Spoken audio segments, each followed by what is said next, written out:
Los que han dejado los hábitos y los que han salido de la cárcel tratan constantemente de adquirir un nuevo rostro.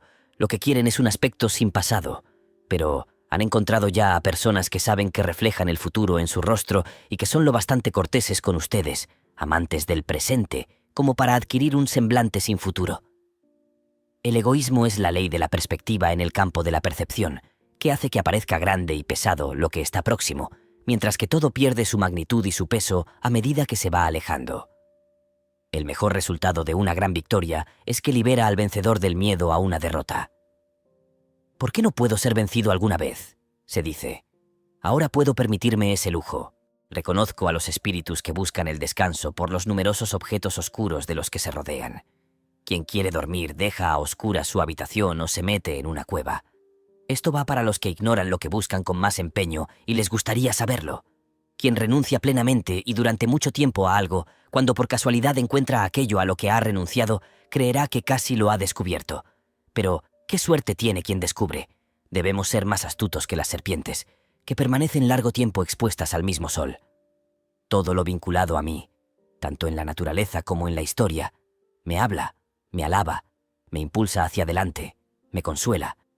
En cuanto al resto, o no lo oigo o lo olvido pronto. Siempre nos quedamos entre nosotros.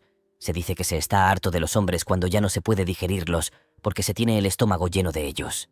La misantropía no es sino la consecuencia de un amor demasiado glotón por la humanidad, de una antropofagia. Pero, ¿quién te incitó, príncipe Hamlet, a engullir hombres como si fueran ostras? Está grave. ¿Qué padece? El deseo de que lo alaben, y no tiene con qué satisfacerlo. Es inconcebible. Todos lo celebran, lo alaban, lo llevan en andas y su nombre está en todas las bocas. Sin duda, pero tiene muy mal oído para las alabanzas. Si lo alaba un amigo, le parece que éste se está alabando a sí mismo. Si es un enemigo, le suena como si éste solo pretendiera que lo alabaran a su vez por ello.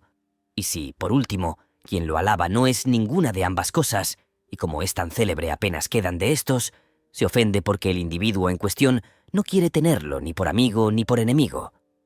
Suele decir, ¿qué me importa quien pretende pasarse por imparcial respecto a mí? La valentía ante el enemigo es algo aparte, lo que no impide que se sea un miedoso y un indeciso notable.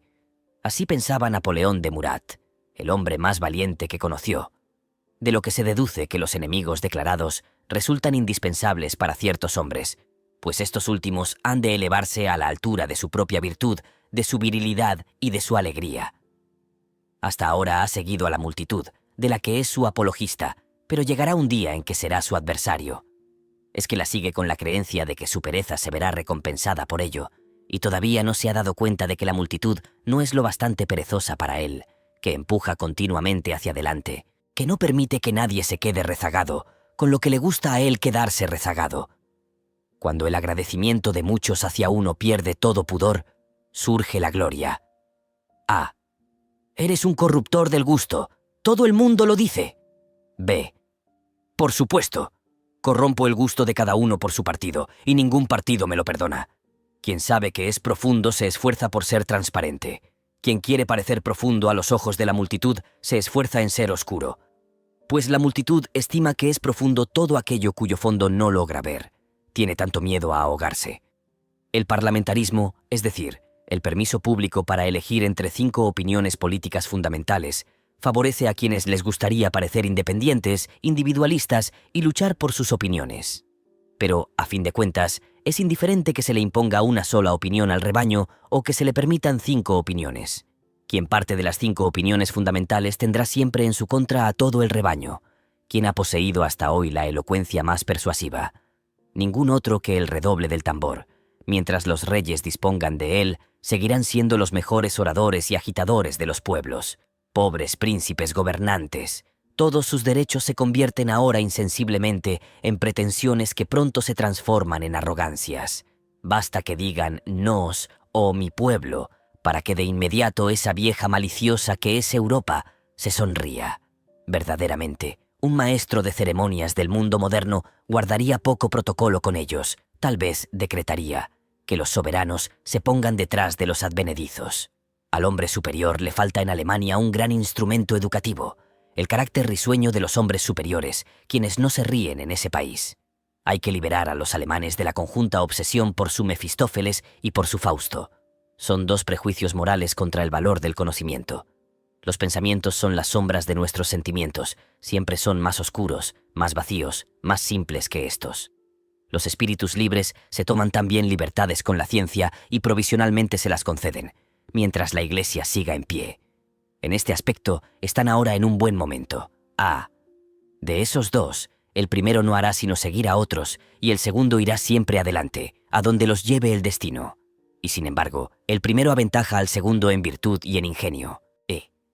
¿Qué es eso de sin embargo? Eso se dice a otros, no a mí, no a nosotros. Fit secundum regulara. Cuando se vive solo, no se habla demasiado alto, pues se teme esa crítica de la ninfa eco que es la resonancia vacía, y todas las voces suenan de otro modo en la soledad. Para mí, el mejor músico sería aquel que no conociera más que la tristeza de la felicidad más honda y ninguna otra tristeza. Hasta ahora no ha existido nunca un músico así. A mí me gusta dejar que me roben antes que estar rodeado de espantapájaros. En cualquier caso, esto es una cuestión de gusto, y nada más. Hoy es pobre no porque se lo hayan quitado todo, sino porque lo ha tirado todo. ¿Qué le importa? Está acostumbrado a encontrar. Pobres son los que no entienden su pobreza voluntaria. Todo lo que hace ahora es bueno y de acuerdo con las normas y sin embargo tiene mala conciencia. Pues su tarea es lo extraordinario. Este artista me ofende por la forma que tiene de presentar sus muy buenas ideas, con rudeza, insistencia y artificios de persuasión tan burdos que parece dirigirse al populacho. Siempre que dedicamos algún tiempo a su arte, nos parece estar en mala compañía. Qué cerca están hoy, hasta del más ocioso de nosotros, el trabajo y el obrero, la cortesía monarca que supone afirmar «todos somos obreros». Hubiese sido en el reinado de Luis XIV una indecencia y un cinismo. Es un pensador, pues sabe considerar las cosas más sencillas de lo que son. Solo nos alaban nuestros semejantes. B. Por supuesto, quien te alaba te está diciendo que eres semejante a él. La forma más indigna de hacer daño a una causa es defenderla intencionadamente con malos argumentos. ¿Qué distingue de los demás a esas personas benevolentes cuyo propio rostro irradia benevolencia? Se sienten a gusto ante un desconocido y se prenden inmediatamente de él. Por eso lo quieren bien. Su primer juicio es, me gusta. En estos individuos acontecen el deseo de apropiación. Tienen pocos escrúpulos respecto al valor del otro. La apropiación rápida, el placer de la posesión y la acción en favor del objeto poseído. Kant quería demostrar de una forma inobjetable para todo el mundo que todo el mundo tiene razón. En eso consistía la malicia secreta de su alma. Escribió contra los sabios en favor de los prejuicios populares, pero para los sabios y no para el pueblo. Es probable que ese hombre actúe siempre por razones inconfesadas, pues se asegura de tener siempre razones confesables para colocarlas delante de nuestras narices. Miren cómo huye lejos de la gente, y la gente lo sigue porque corre delante de ella. Hasta ese punto es gregaria. Solo oímos aquellas preguntas a las que podemos encontrar respuesta. Nada nos gusta tanto comunicar a los demás como lo que lleva el sello del secreto, con todo lo que esto implica. El orgulloso está lleno de despecho, incluso hacia quienes lo estimulan para que avance, y mira con malos ojos a sus propios caballos. A menudo la liberalidad de los ricos no es más que una cierta timidez. Reír significa regocijarse de un prejuicio, pero con la conciencia tranquila. En la aprobación hay siempre algo de ruido, incluso hasta cuando nos aplaudimos a nosotros mismos. No tiene aún esa pobreza del rico que ya ha contabilizado todo su tesoro. Prodiga su ingenio con la misma irracionalidad que la derrochadora naturaleza. Ordinariamente no tiene ideas, pero excepcionalmente le vienen malas ideas. No es una descortesía llamar a la puerta con una piedra cuando no existe quien llama. Así piensan los mendigos y los necesitados de cualquier especie, aunque nadie les dé la razón. Se considera que la necesidad es la causa de lo que se forma, cuando verdaderamente a menudo no es más que el efecto de lo que se ha formado. Mientras llueve, pienso en esa pobre gente que ahora se estrecha entre sí con sus preocupaciones y sin haber aprendido a ocultarlas, pues cada uno de ellos está dispuesto de buena gana a apenar a su vecino y a conseguir también. Mientras dure el mal tiempo, una lamentable sensación de bienestar. Eso y solo eso es la pobreza de los pobres. Ese es un envidioso. No hay que desearle hijos. Los envidiaría por algo que él ya no puede ser. Niño. Del hecho de que alguien sea un gran hombre, no debemos deducir que sea un hombre. Tal vez no sea más que un muchacho, o un constante camaleón, o una mujercita embrujada. Hay una forma de interrogarnos sobre nuestras razones, que no solo nos hace olvidar nuestras mejores razones, sino que además despierta en nosotros una obsesiva repugnancia hacia toda otra razón. Esta es una manera de interrogar muy embrutecedora, un procedimiento de individuos tiránicos. No hay que tratar de superar el celo de nuestro padre, eso nos hace enfermar. Poder tener un enemigo secreto constituye un lujo para el que ni la moral de los espíritus elevados es habitualmente lo bastante rica. Su espíritu tiene malas maneras, es brusco y siempre tartamudea de impaciencia, por lo que apenas dudamos de que tenga un alma grande y un aliento poderoso. Un sabio preguntó a un loco cuál es el camino de la felicidad.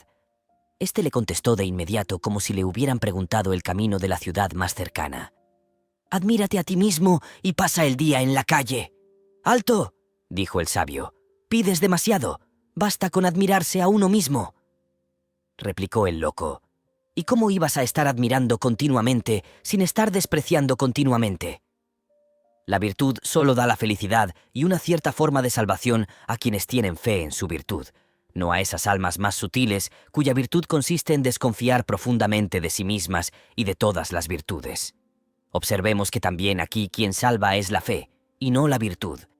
Tienes ante ti un noble ideal, pero ¿estás tú hecho de una piedra lo bastante noble como para que pueda esculpirse en ella esa imagen divina?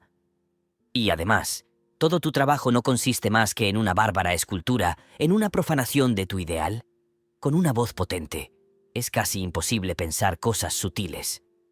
Antes del efecto, se cree en otras causas. No me gustan las personas que solo por causar efecto han de explotar como bombas, pues junto a ellas se corre el riesgo de perder el oído, e incluso algo más. El argumento de quienes defienden el castigo es que éste tiene como finalidad mejorar a quien lo aplica. Las víctimas consideran al sacrificio y a la inmolación de manera diferente a quienes asisten a estos actos. Sin embargo, nunca se los ha dejado hablar. Los padres y los hijos tienen entre sí más consideración de las que se tienen las madres y las hijas. El poeta considera al mentiroso su hermano de sangre, a quien le quitó la leche que le estaba destinada. Por eso el mentiroso no ha pasado de ser un miserable y ni siquiera ha llegado a tener la conciencia tranquila. «También tenemos ojos para oír», dijo un viejo confesor que se había quedado sordo. «En el país de los ciegos, el que tiene las orejas más largas es el rey». Temo que los animales solo consideren al hombre como un ser de su misma especie, que ha perdido el sentido común del animal de la manera más peligrosa, como el animal extravagante, el animal que ríe, el animal que llora, el animal consagrado a la desdicha. El mal ha ejercido siempre un gran efecto, y la naturaleza es mala. Seamos, pues, naturales. Así concluyen en secreto los grandes buscadores de efecto de la humanidad, a quienes tan a menudo se tiene por grandes hombres. Decimos las cosas más fuertes con sencillez, siempre que no estemos rodeados de personas que confíen en nuestra fuerza. Semejante entorno tiene la virtud de fomentar la sencillez de estilo. Los espíritus desconfiados se expresan con énfasis y tornan enfático a su auditorio. No puede dominarse, de lo que esa mujer deduce que le será fácil dominarlo y le lanza sus redes. La infeliz se convierte en su esclava en poco tiempo. Quien quiera mediar entre dos pensadores convencidos no es más que un mediocre, pues no tiene ojos para discernir lo singular y único. El hecho de no ver más que semejanzas y de igualarlo todo es característico de una vista débil. Defiende una causa cuyo punto débil conoce muy bien por pura obstinación, pero a eso lo llama fidelidad. No hay nada convincente en él. Ello se debe a que nunca se ha callado siquiera la más mínima buena obra que haya hecho. Los que tardan en entender piensan que la lentitud es indispensable para el conocimiento. Apenas soñamos, a no ser que soñemos cosas interesantes. Hay que aprender a estar despierto igual, a no estar despierto si no es de un modo interesante. Lo que ahora hago o dejo de hacer es tan importante para todo lo que ha de venir como el mayor acontecimiento del pasado. Desde esta formidable perspectiva del efecto, todos los actos son igualmente grandes y pequeños. Tu vida no resuena en los oídos de los hombres. Para ellos llevas una vida muda y toda la delicadeza de la melodía, toda resolución sutil en el acompañamiento o en el preludio permanecen ocultas para ellos. Es verdad que no vas por la calle al son de una música militar, pero no es razón para que esa buena gente diga que el movimiento de tu vida carece de música. Quien tiene oídos, oye. Muchos hombres alcanzan su cima gracias a su carácter, aunque su talento no esté a la misma altura. A muchos otros les ocurre lo contrario. Quien quiere mover a la masa no debería ser comediante de sí mismo, convertirse antes en una figura de precisión grotesca y presentar toda su persona y toda su causa de esta forma burda y simplificada. Es tan cortés. Efectivamente, siempre procura tener un terrón de azúcar para dárselo al verdugo, y es tan miedoso que todo el mundo le parece su verdugo, incluso tú y yo. En eso consiste su cortesía. Carece totalmente de envidia, pero eso no tiene ningún mérito. Quiere conquistar un país que nadie ha poseído aún, ni tan siquiera visto. Alcanza con una sola persona sin alegría para infectar toda una casa y para oscurecer el ambiente. Y se necesita un milagro, por lo menos, para que no haya siempre una persona así. La felicidad no es una enfermedad tan contagiosa. ¿Por qué será? No me haría una casa, y tengo la suerte de no poseerla. Pero si no tuviera más remedio, me la haría, como algunos romanos, a la orilla del mar. Es probable que tenga afinidades secretas con ese hermoso monstruo. Ese artista es ambicioso. Para decirlo todo, su obra no es sino un cristal de aumento que ofrece a quien lo considera. Por grande que sea mi deseo de conocimiento, no puedo sacar de las cosas nada que yo ya no tenga. Todo lo que pertenece a otros se queda en ellas. ¿Cómo puede ser un hombre ladrón y salteador? Solo es capaz de inventar algo mejor quien sabe darse cuenta de que algo no es bueno. No podemos expresar totalmente con palabras ni siquiera nuestros propios pensamientos. El artista elite sus temas. Ese es su modo de alabar. Queremos introducir a toda costa la delicadeza y el rigor de las matemáticas en todas las ciencias, siempre que podamos. No porque creamos que así conoceremos mejor las cosas, sino para establecer vuestra relación humana con ellas. Las matemáticas no son sino el medio de conocer lo humano de manera universal. Todo hábito hace más ingeniosa nuestra mano y menos ágil nuestro ingenio. ¿Para qué nos sirve un libro que ni siquiera tiene la virtud de llevarnos más allá de todos los libros? ¡Ay, maldita ambición!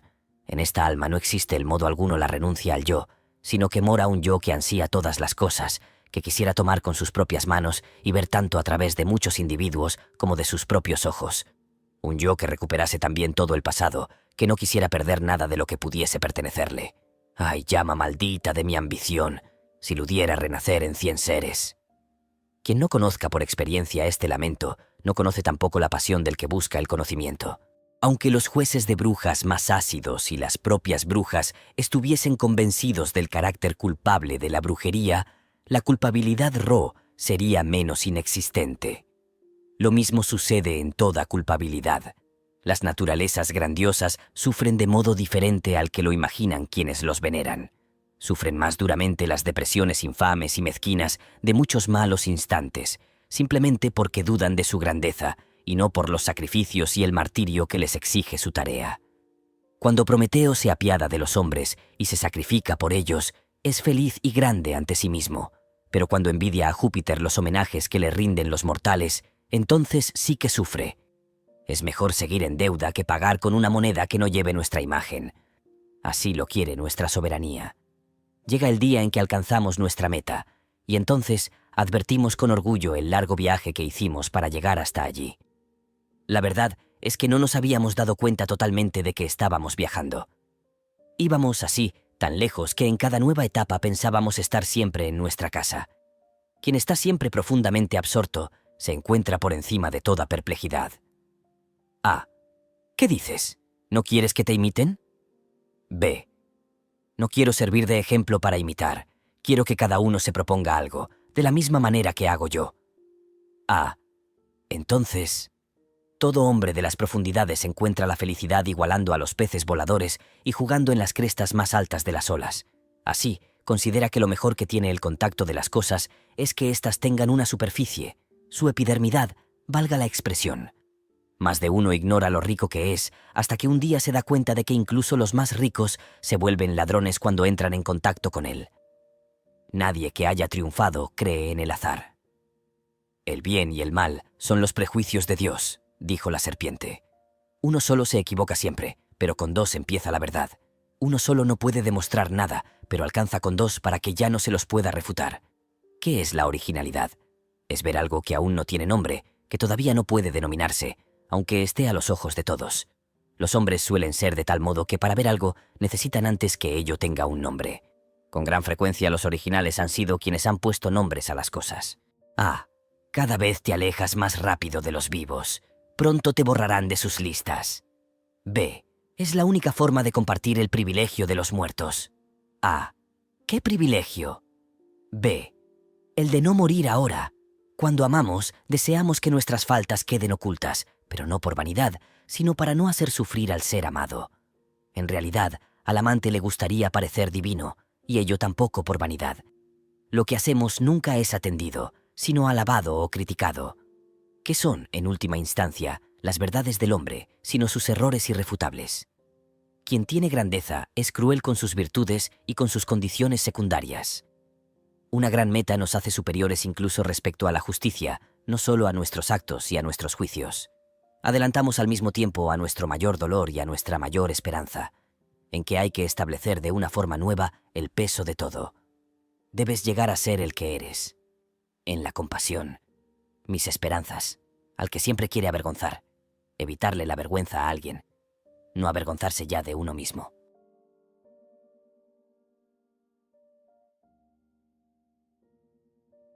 Libro cuarto. Vivo aún, pienso aún, así que debo vivir aún, pues he de pensar aún. Sum, ergo cogito, cogito, ergo sum. Hoy se les permite a todos expresar sus deseos, sus más queridos deseos. Pues bien, diré yo también lo que hoy desearía de mí mismo y qué pensamiento ha sido el primero que ha atravesado mi corazón este año, qué pensamiento debe aportarme la razón, la garantía y la dulzura de toda vida futura. Quiero aprender a considerar cada vez más la necesidad en las cosas como lo bello en sí. Así seré uno de los que embellecen las cosas. Amor fati, amor al destino, que sea este mi amor en adelante. No le haré la guerra a la fealdad, no acusaré a nadie, no acusaré ni siquiera a los acusadores. Que mi única negación sea apartar la mirada. Y sobre todo, quiero no ser ya otra cosa y en todo momento que pura afirmación. Hay un punto culminante en la vida. Cuando lo hemos alcanzado, más allá de toda nuestra libertad y de nuestro rechazo a conceder bondad y razón providenciales al bello caos de la existencia, corremos el riesgo de caer en la mayor de las servidumbres espirituales y nos vemos obligados a afrontar nuestra prueba más dura. Efectivamente, ahora se nos presenta, invadiéndonos por entero, la idea de una providencia personal que cuenta con el mejor portavoz, la apariencia, dado que podemos palpar que todo, absolutamente todo lo que nos sucede, redunda constantemente en beneficio nuestro. La vida de cada día, a todas horas, parece no tender más que a confirmar con nuevas pruebas esta interpretación. Sea lo que sea, con buen o mal tiempo, la pérdida de un amigo, una enfermedad, una calumnia, una carta que no llega, un pie que se nos dobla, un vistazo a una tienda, un argumento en contra, un libro abierto al azar, un sueño, un engaño. El acontecimiento se revela inmediatamente, o poco tiempo después, como algo que no podía dejar de producirse, que está lleno de profundo sentido y de provecho precisamente para nosotros. Hay seducción más peligrosa que renegar de los despreocupados y desconocidos dioses de Epicuro, para creer, en cambio, en no sé qué divinidad mezquina y puntillosa que conocería personalmente hasta el cabello más pequeño de nuestra cabeza y a la que no repugnaría mostrarse servicial de un modo tan lamentable. Pues bien, lo que quiero decir, pese a todo y dejando en paz a los dioses y también a los genios serviciales, es que debemos conformarnos con suponer que nuestra habilidad práctica y teórica para interpretar y coordinar los acontecimientos ha alcanzado su punto culminante. Pero no resumamos demasiado de esta ejecución musical de nuestra sabiduría, si a veces la maravillosa armonía que surge al tocar nuestro instrumento nos llega a dejar estupefactos, pues se trata de una armonía con resonancias demasiado perfectas como para que nos atrevamos a atribuírnosla. En realidad, aquí y allá, alguien toca en nosotros, el amado azar. Él guía nuestra mano llegada la ocasión, y ni la providencia más sabia podría componer una música más bella que la que arranca entonces con nuestra mano insensata. Me produce un placer melancólico vivir en medio de esta confusión de callejuelas, de necesidades, de voces. Cuánta alegría, cuánta impaciencia, cuántos anhelos, cuánta vida sedienta y ebria de sí misma se produce aquí a cada momento del día. Y sin embargo, para todos estos seres alborotadores, vividores y ansiosos de vivir, se hará pronto el silencio. ¿Cómo vemos alzarse detrás de cada uno de ellos a esa oscura compañera suya de viaje que es su sombra? Ocurre siempre como en el último momento que precede a la partida de un barco lleno de emigrantes. Tienen más cosas que decirse que nunca. El tiempo apremia. El océano espera impaciente detrás de todo ese alboroto, con su profundo silencio, tan lleno de ansia, tan seguro de su presa. Y todos piensan que la vida vivida hasta entonces no es nada o es poca cosa, que el futuro próximo lo será todo. De ahí esa prisa, esos gritos, esa forma de ensordecerse y de engañarse. Cada uno quiere ser el primero en ese futuro, y no obstante, la muerte y el silencio de la muerte constituyen la única certeza y lo que todos tienen en común en ese futuro. Resulta extraño que la única certeza, la única suerte común, apenas haya ejercido alguna influencia en los hombres, y que la experiencia de la confraternidad de la muerte sea su sentimiento más distante. Me alegra ver que los hombres se niegan totalmente a pensar en la muerte, y contribuiría gustoso a hacerles pensar en la vida, que es 100 veces más digna de pensarse. Éramos amigos y nos hemos vuelto extraños. Pero es bueno que sea así, y no trataremos de disimularlo ni de ocultarlo como si debiéramos avergonzarnos por ello. Como dos navíos con rumbos y destinos propios, podernos sin duda cruzarnos y celebrar juntos una fiesta al igual que hacíamos antes. Así, esos buenos navíos descansaban el uno junto al otro en el mismo puerto, bajo el mismo sol, tan serenos como si hubiesen llegado a la meta, su mismo destino. Pero luego, la llamada irresistible de nuestra misión nos impulsó de nuevo a alejarnos el uno del otro, cada uno por mares diferentes, hacia tierras y bajo soles distintos, quizás para no volvernos a ver nunca, quizás también para volver a vernos una vez más, pero sin reconocernos. Los mares y los soles distintos nos deben de haber cambiado.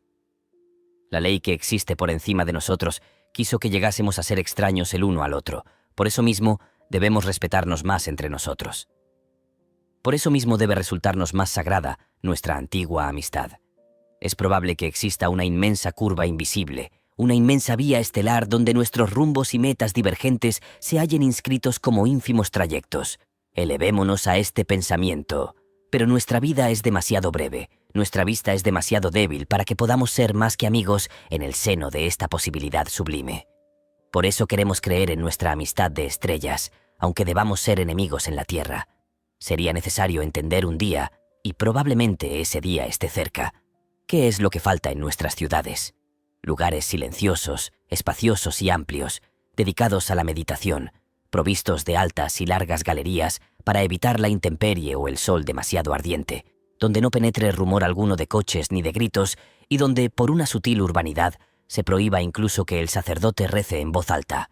En definitiva, faltan edificios y jardines que expresen en conjunto el carácter sublime de la reflexión y de la vida meditada. Ya ha pasado el tiempo en el que la Iglesia poseía el monopolio de la meditación, en el que la vida contemplativa era siempre vida religiosa. Todo lo que la Iglesia ha construido dentro de este género expresa este pensamiento. No sabría decir cómo podrían satisfacernos esos edificios aunque se los despojase de su destino eclesiástico, pues hablan un lenguaje demasiado patético y sobrecogedor en tanto casas de Dios y lugares suntuosos de un comercio con el más allá nosotros, los sin Dios, no podemos tener en ellos nuestros propios pensamientos. Nuestro deseo sería vernos nosotros mismos traducidos en la piedra y en las plantas. Paseamos por el interior de nosotros mismos, de un lado hacia el otro por esas galerías y esos jardines. Se les reconoce a los maestros de primera categoría que, tanto en lo grande como en lo pequeño, saben encontrar el fin de una manera perfecta, ya se trate del final de una melodía o de un pensamiento, del quinto acto de una tragedia o de una acción política. Los de segunda categoría empiezan siempre a agitarse ante la cercanía del fin e ignoran esa regularidad misteriosa y serena con la que, por ejemplo, la cadena de montañas de Portofino dibuja su caída en el mar, allí donde el Golfo de Génova acaba el canto de su melodía. Hay formas del espíritu que, incluso entre los grandes espíritus, revelan su origen plebeyo o casi plebeyo. Lo que sobre todo los descubre es su manera de andar y el paso de sus pensamientos. No saben andar.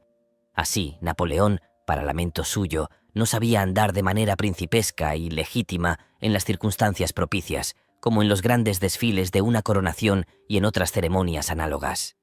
Incluso en esos casos, sus andares no dejaban de ser los de un jefe de columna, al mismo tiempo altanero y apresurado, de lo que, por lo demás, era plenamente consciente. Nada es más gracioso que esos escritores que hacen resonar a su alrededor las vestimentas de la época y tratan de esconder los pies. Saludo a todas las señales que anuncian la llegada de una época más viril y más belicosa, que ante todo sabrá honrar la valentía, pues preparará el camino de una época superior y concentrará la fuerza que requerirá esa época futura, época que introducirá el heroísmo en el terreno del conocimiento y que guerreará en pro del pensamiento y sus consecuencias. Para ello se necesitan ahora muchos precursores valientes que no podrán surgir así nomás, de la nada, y mucho menos de la civilización y de la educación fundible y viscosa de nuestras grandes ciudades. Estos hombres, silenciosos, solitarios y decididos, sabrán cifrar su contento en perseverar en una actividad invisible. Son hombres que, en virtud de una inclinación interior, buscan en las cosas lo que hay que superar en ellas.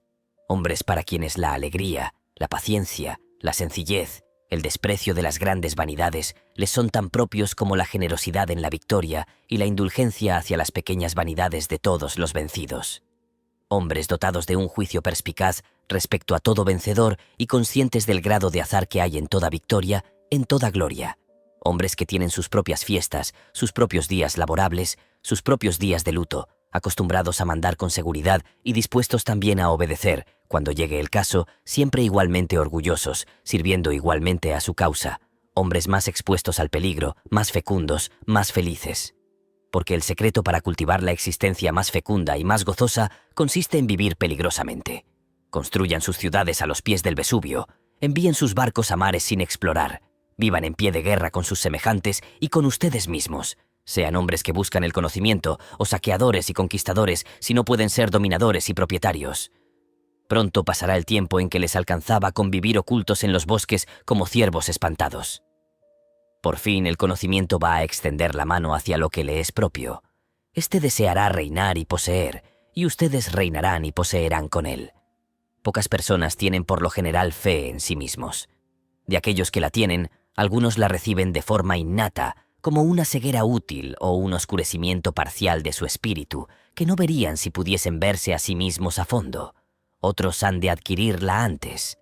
Todo lo bueno, valioso y grande que hacen sirve antes que nada como argumento contra el escéptico que mora en ellos.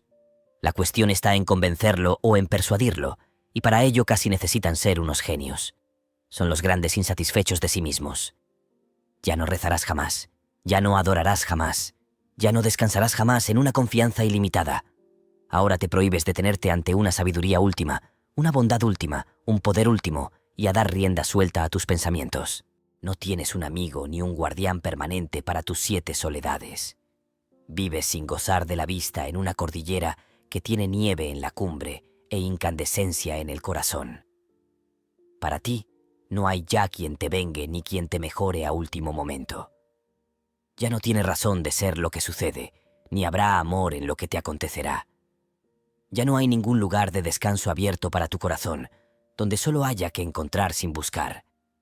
Rechazas toda paz definitiva, deseas el eterno retorno de la guerra y de la paz. Hombre de la renuncia, ¿quieres renunciar a todo eso? ¿Quién te dará fuerzas para ello? Nadie ha tenido fuerzas hasta hoy. Hay un lago que un día se negó a derramarse y que levantó un dique por donde antes se derramaba. Desde entonces no deja de subir el nivel de ese lago. Tal vez esta forma de renuncia nos dé la fuerza que permita soportar la renuncia misma. Tal vez el hombre no dejará de elevarse siempre cada vez más, desde el momento mismo en que deje de derramarse en un dios. Aquí hay esperanzas, pero ¿cómo participarán ustedes de ellas si sus almas ignoran totalmente el esplendor, el ardor y las auroras? Nada más puedo recordarles. ¿Qué esperan de mí? Que dé vida a las piedras, que convierta a los animales en hombres. Ah, si no son más que piedras y animales, busquen antes a su Orfeo. Mis pensamientos, dijo el caminante a su sombra, deben indicarme dónde estoy, no revelarme a dónde voy.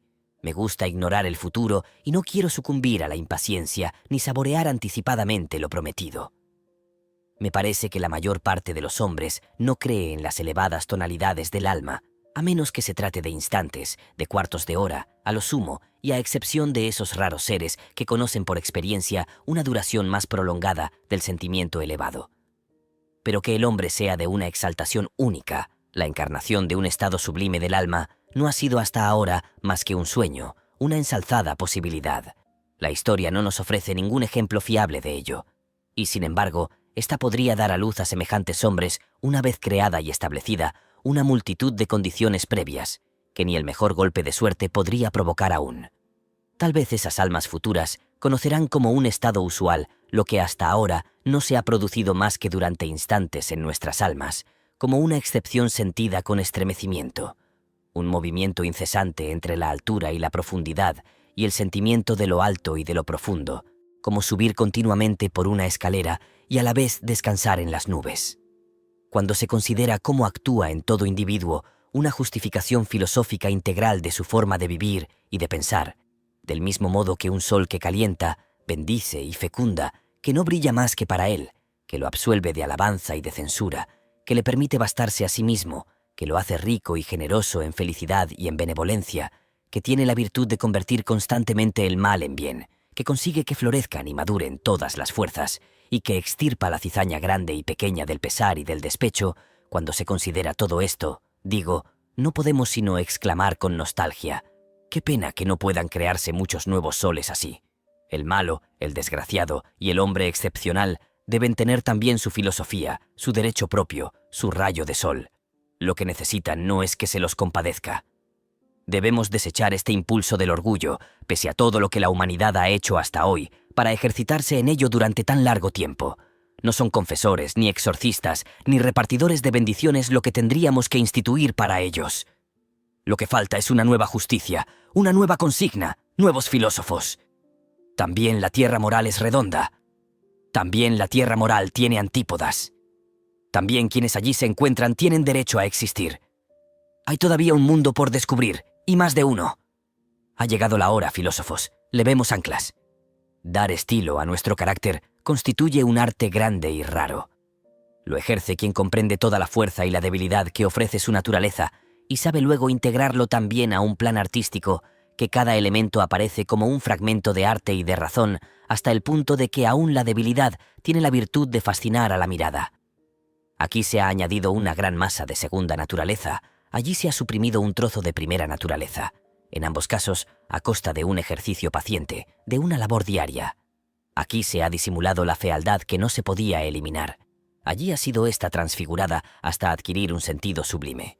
Muchas cosas vagas que se resistían a tomar forma han sido reservadas y utilizadas al máximo para las perspectivas lejanas. Su función consiste en evocar espacios inconmensurables. Al final, cuando la obra está acabada, se pone de manifiesto que era la sujeción a un mismo estilo el que imperaba y elaboraba en lo pequeño y en lo grande. Importa menos de lo que se piensa que el gusto fuera bueno o malo, basta con que sea un mismo gusto. Serán las naturalezas fuertes, ávidas de dominar, quienes saborearán su goce más sutil con esta sujeción, subordinación y perfeccionamiento bajo su propia ley. La pasión de su violento querer se calma con la contemplación de toda naturaleza estilizada, de toda naturaleza vencida y sometida a servicio.